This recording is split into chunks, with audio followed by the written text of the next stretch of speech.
Aujourd'hui, je te partage la recette de la tarte aux pommes inratable et qui va épater tous tes invités. Il va te falloir 250 g de farine, 125 g de beurre. Mélange légèrement le beurre pour éviter de trop travailler la pâte. 20 g de sucre, 5 g de sel.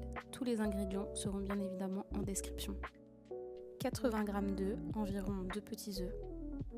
Pareil, on mélange délicatement pour ne pas casser la pâte et surtout faire fondre le beurre. Tu auras besoin de papier sulfurisé. Pour une belle pâte ronde, tourne légèrement la pâte à chaque passage de rouleau. Et ça part au frigo quelques minutes. J'ai cueilli des pommes dans le verger juste à côté de chez moi. Quel bonheur! Je les ai épluchées, je les ai coupées. C'était le moment le plus long de la recette. Ensuite, il te faudra 80 g de sucre, mais tu ne mets pas tout. Tu laisses à peu près un tiers. Tu attends que le caramel prenne.